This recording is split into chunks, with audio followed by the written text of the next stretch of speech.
কিন্তু তাও যে পোকা দমানো দিচ্ছে না, প্রতিদিন যে এত ক্ষতি হয় কি করবো। হ্যাঁ, গাছ টাছও কাটি কিন্তু গাছ তো পুরোয় না, এত স্প্রে করলাম কৃষি করবো কথা কথা শুনে কিন্তু তাও তো হয় না।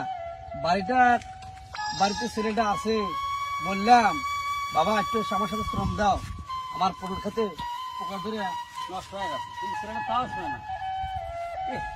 কথা নাকি, এই সময় সবজির যে দাম, টাটকা সবজি।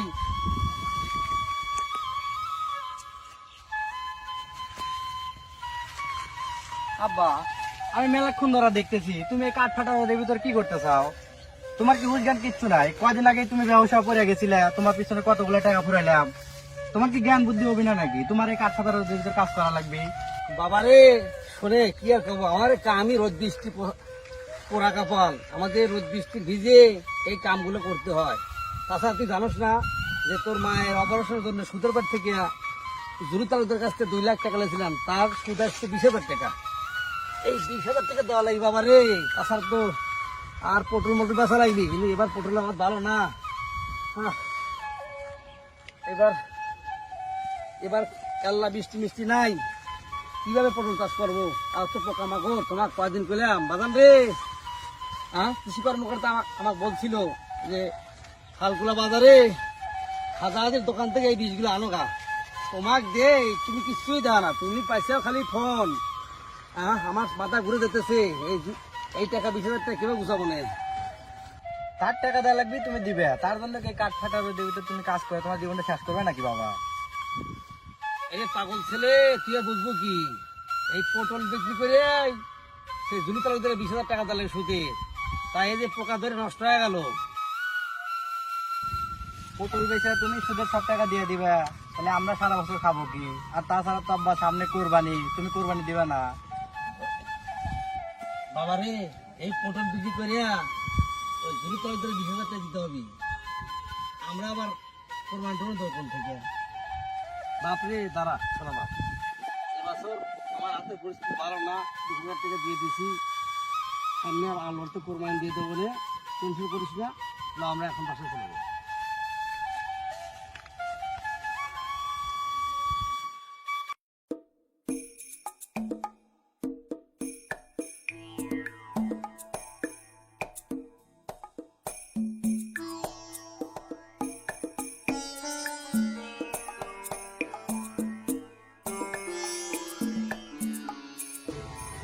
তাহলে খবরটাও ভালোই না, এলাকার মানুষজন সব আপনার মোবাইল দিলে একটা কথা বলেছে জমশের মেয়ে নাকি কি কবে কও দেখি, কও জমশের মেয়ে কি কবে? হুজুর এই মাসের সুদের টাকাটা দিবার পারবো না হুজুর, সারা বছর বউ বাচ্চা নিয়ে যা কাম করছি, কটা ধান কিনছি হুজুর, পেটে খাওয়ার লেগে কটা ধান কিনছি, এই মাসের সুদের টাকাটা দিতে পারবো না হুজুর। আমি কথা দিতেছি হুজুর, আগামী মাসে কাম করে আপনার সব টাকা দিয়ে দেবো হুজুর, আমি সব সুদের টাকা দিয়ে দেবো, এবারের মতো মাফ করেন হুজুর। ফকিন্নির বাচ্চা,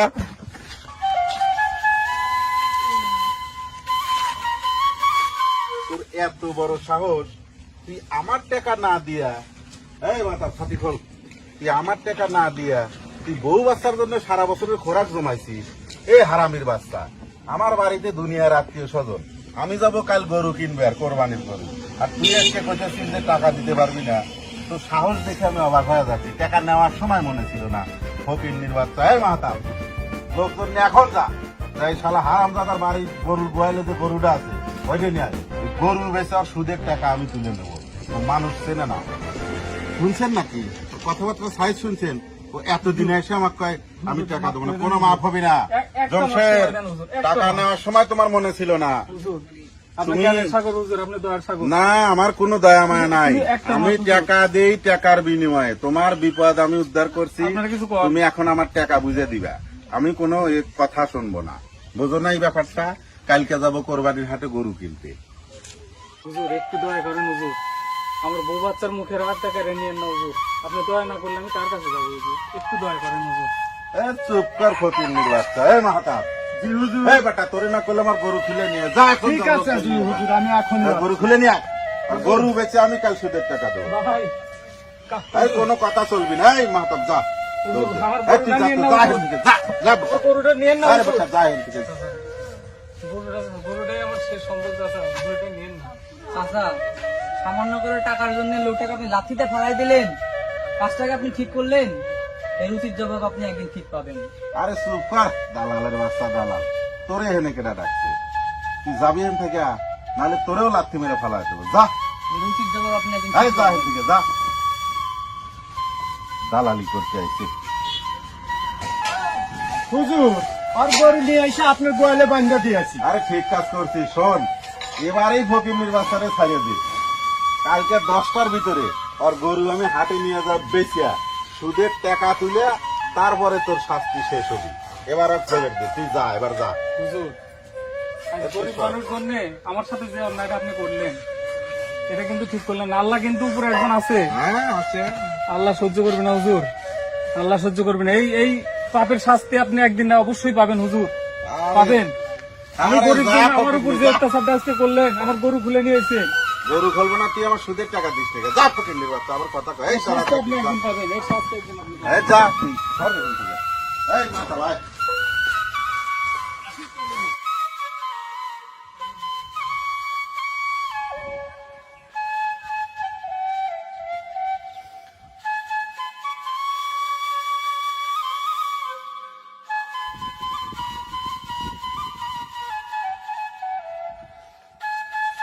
হারুন, ঘটনা কিছু শুনছাও? না তো মাওলানা সাহেব, ঘটনা তো কোনো শুনি। আমাদের গ্রামের যে ঝুলু তালুকদার আছে সে নাকি অনেক বড় গরু কোরবানি দিয়েছে। এ আর নতুন কি মাওলানা সাহেব, সে তো প্রতি বছরই বড় বড় গরু কোরবানি করে।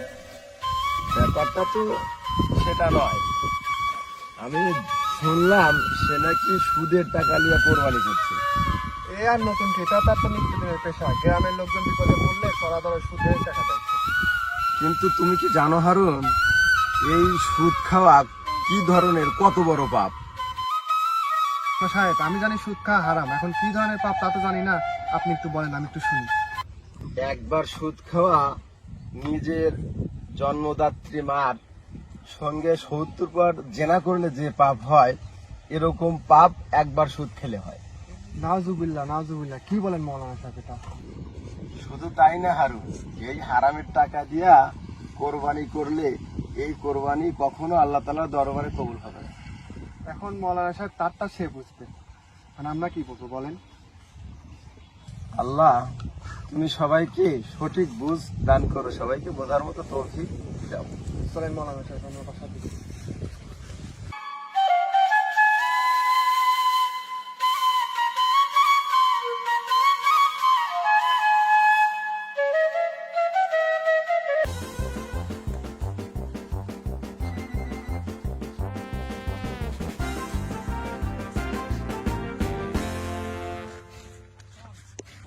আসসালামু আলাইকুম তালুকদার সাহেব, কেমন আছেন? ওয়ালাইকুম আসসালাম। একেবারে চকচকা ফকফকা। তা তোমার কি খবর মাওলানা? আলহামদুলিল্লাহ। মাওলানা সাহেব, কালকে যাচ্ছি কোরবানির হাটে বড় গরু কেনার জন্য। আমার জন্য একটু দোয়া করেন। আমি আপনার জন্য দোয়া করতে পারবো না তালুকদার সাহেব। কে? আপনি আমার জন্য দোয়া করতে পারবেন না কে? আমি আপনার আবার কোন পাকা দানে মই দিলাম? আপনি তো মাওলানা সাহেবের পাকা ধানে ময়দান নাই, আপনি দিচ্ছেন গ্রামের মানুষের পাকা ধানে মই দিয়ে দিচ্ছেন। আরে মিয়া তুমি চুপ থাকো, তোমার কথা কবে কইছে কিনা? এখন তো চুপ থাকতে বলবেনই, কারণ উচিত কথা বললে সবাই দিতে লাগে। আর উচিত কথা মানে? হারুন, তুমি চুপ করো। তালুকদার সাহেব, বলেন। আপনি যেগুলো করছেন, গ্রামের সাধারণ অভাবী অসহায় দরিদ্র মানুষগুলো যখন আপনার কাছে যায়, তখন আপনি তাদের অসহায়ত্বের সুযোগ নিয়ে তাদেরকে কিছু টাকা দিয়ে চড়া সুদের টাকা আদায় করে নিচ্ছেন। আসলে কি আপনি এটা ঠিক করছেন? আরে মাওলানা সাহেব, আপনি বোঝেন নাই, এটা সুদ কি? এটা সুদ না, এটা বলেন লভ্যাংশ। লভ্যাংশ। আমি গ্রামের মানুষের উপকার করি, এটা কি আমার পাপ? গ্রামের মানুষের উপকার করা কোনো পাপ না, বরং এটা ভালো কাজ। আর আমি তাদের কাছ থেকে যেটা নেই সেটা তো লভ্যাংশ। সুদ বলেন কেন? আরে মিয়া মাওলানা, তুমি কি বোঝো? তুমি চুপ করো, তোমার এত মাতবাড়ি করা লাগবে কেন?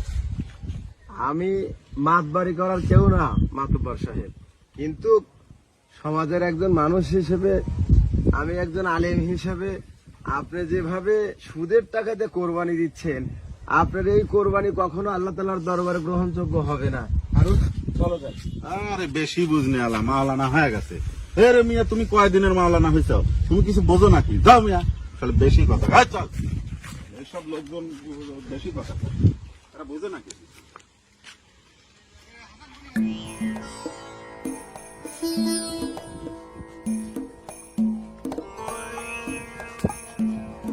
মাতার বেটা, তোর বাপ তো গেছে উত্তর ছাড়া একজনের ধান কেটে নিয়ে চলে গা। তুই যা, ওই চানের ডাক দে, চানের সাথে আমার কথা আছে। সানকা, ও সানকা, তালুকদার সাহেব এসে তাড়াতাড়ি বাড়ান। আসসালামু আলাইকুম। ওয়ালাইকুম আসসালাম। এটা কি তালুকদার সাহেব আসছেন? বসেন, বসেন, বসেন। বসেন, বসেন। কি খবর চান মিয়া? এই তো ভালো আছি। এটা কি তোমার কোনো গরিবের- খোঁজ খবর নাই মিয়া। তোমার তো গতকালকে আমার বাড়িতে যাওয়া সুদের টাকা দিয়ে আসার কথা, তা তুমি গেল না কি জন্য? তুমি তো যাওয়ার কথা, তুমি যাও নাই।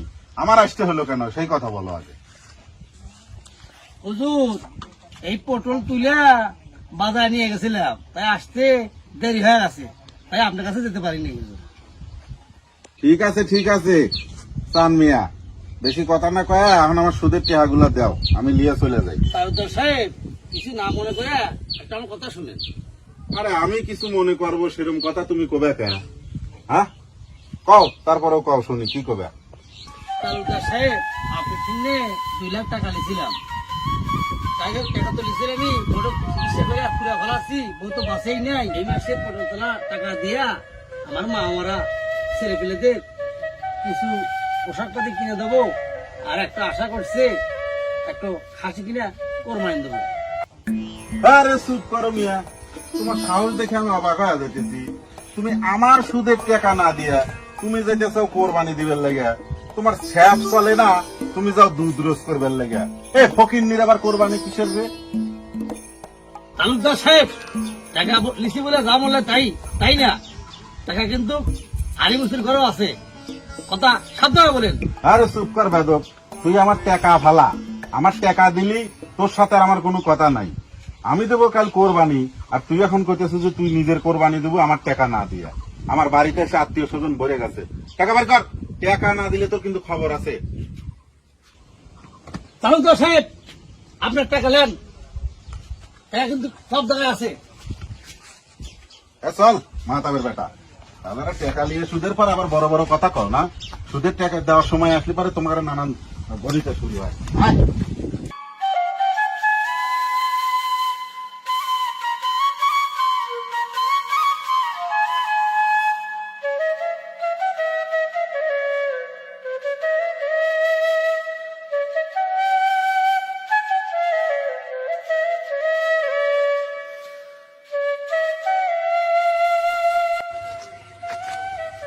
ভাই জমশেদ, মন খারাপ করো না, আল্লাহ একজন আসে উপরে, সে তার বিচার করবে, তুমি মন খারাপ করো না ভাই। বাইরে গরিবের তো আল্লাহ ছাড়া কেউ নাই রে ভাই। সারাটা বছর খায়া না খায়া গরুটা মোটা তাজা করছে। ইচ্ছা ছিল কোরবানির বেচা সব ঋণ শোধ করে দেবো। জীবনে তো কোনোদিন তোমার ভাবির আর আমার বাচ্চাটারে কোনোদিন ঈদের নতুন কাপড় চোপড় কিনে দিতে পারিনি। অনেক আশা ছিল এবার গরুটা বেচে তাদের নতুন জামা কাপড় কিনে দেবো। সব শেষ ভাই। আল্লাহ একজন আছে, তার উপর ভরসা রাখো। ভাই তুমি তো ওইখানে ছিলে, তুমি তো সবই দেখলে। তালুকদার সাহেবের কত অনুরোধ করলাম, তার পায়ে পর্যন্ত পড়লাম, শুধুমাত্র একটা মাস সময় চাইছিলাম, সে আমার বুকে লাথি দিয়ে ফালাই দিল। তুমি তো জানো এই গ্রামের মধ্যে আমি কতটা গরিব, আমার দিন পথ কিভাবে যায় তোমরা সবই জানো। কত কষ্ট করে গরুটা পালছিলাম, সেই গরুটা পর্যন্ত খুলে নিয়ে গেল। তবে ভাই আমি মন থেকে বলতেছি, ওই তালুকদার সাহেবের আমার যে দশা হয়েছে তার তার চাইতে খারাপ দশ ওই তালুকদার সাহেবের হলো। ওর লুলার বাতাস লাগবে ভাই, ওর কোরবানি কোনোদিনও কবুল হবে না ভাই। ধৈর্য ধরো ভাই, আমার মতো গরিবদের ও এইভাবে নিঃস্ব করলো ভাই, ওর কোরবানি কোনোদিনও কবুল হবে না ভাই। ধৈর্য ধরো ভাই। ওর একদম লুলার বাতাস লাগবে, পথে ঘাটে পড়ে মরবি ভাই, আপনি দেখে নিয়েন। আমার ধৈর্য ধর ভাই, ধৈর্য ধর। আরে মাতাবের বেটা, তাড়াতাড়ি আয়, হাটে যাওয়া লাগবে, তাড়াতাড়ি আয়। শোন, টাকা তো পকেট ভরে নিয়ে গেলাম, আজকে হাটের সবচেয়ে বড় গরুটা আমি কিনবো। এই গ্রামে আমার উপরে বড় গরু কে কোরবানি দিতে পারে সেইটা একটু দেখায় দেবো। চল আমার সাথে, হাটে যাবো আজ। কে রে মাতাবের বেটা, আমার ভাল লাগে না, কে কেমন জানি লাগতেছে।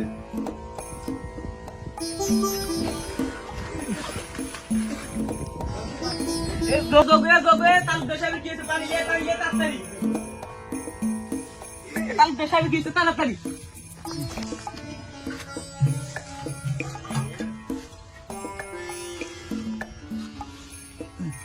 ভালো ঠিকতেছি রে।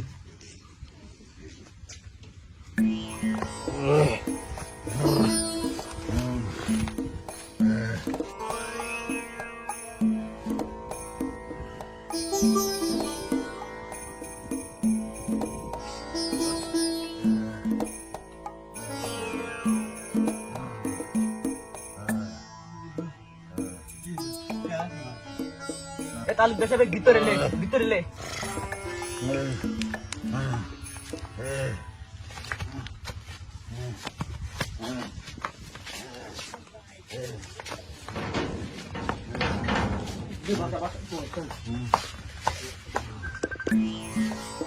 হায় হায় রে, তালুকদার সাহেব মনে হয় প্যারালাইসিস হয়ে গেছে। হায় হায় রে, কি হলো রে? হায় হায়, সব শেষ রে।